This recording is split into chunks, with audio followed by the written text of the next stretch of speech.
Yo, yo, YouTube, it's your boy Vibe DZ, and today we're going to be looking at Nastran.VR in early development, but still workable. I got my model loaded up.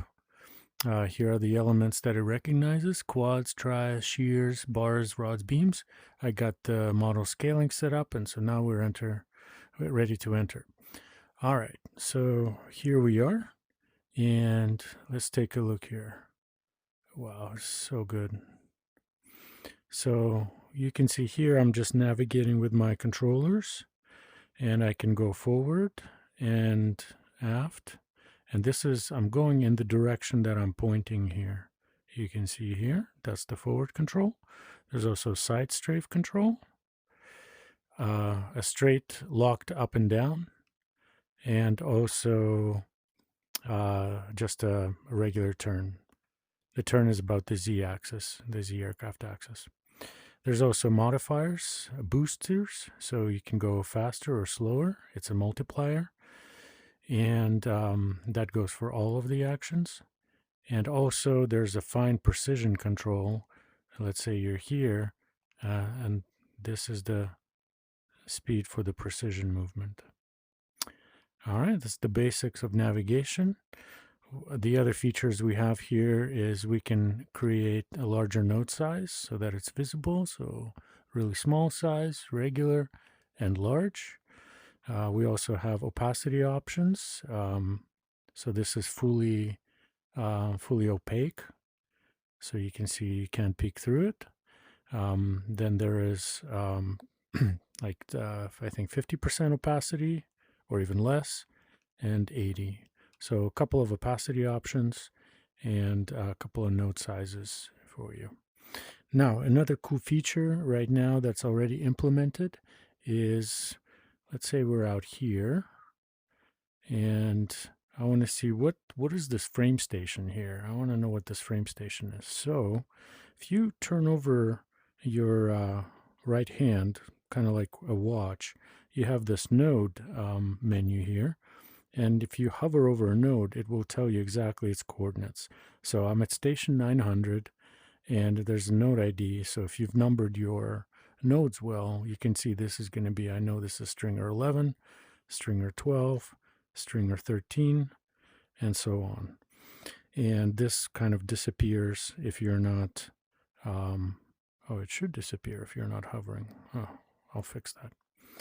The other thing is, the other cool feature here is you can do a quick measure. So same kind of deal, but if you have one node selected on the right-hand side and one on the left, it will actually show you the distance between them. So this would be, let's say from here to here, that's our 24-inch frame distance. So quick measure here, we can measure from this node to this node. That's going to be 19 inches. And if you're just picking on this side, it will just show you the node ID. This is supposed to disappear if it's not active, but that's fine. So with VR, you really have to think about UI, and this is what you don't really want to be behind a ton of menus, because menus are clunky. And so this is why these little tool tips or little tool locators here are super handy. Some other feature, this is not part of this, but we can see we're basically running at 90 FPS, and the GPU is running at like 25%. This is not really cooking the chip too much. So very fast, very awesome navigation. I can fly around the plane, super intuitive, and super easy nav. So yeah, this is the Nastran.VR early development version, and we're going to be adding more and more features later on.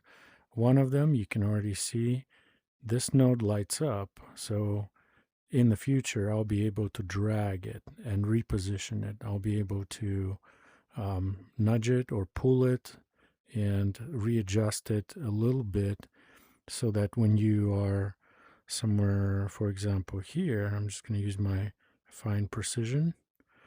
You can see, hey, I really want to move this node. Let me make it bigger. But it's super clunky to do it in traditional finite element modeling apps. So we'll be able to just take it and drag it and then export it as its own BDF. So we'll be able to export the modified nodes and clean up a lot of the geometry. That will be so intuitive and so easy to fix the meshes. So yeah, once again, this is VibeDZ, and this is how Nastran.VR will change your life.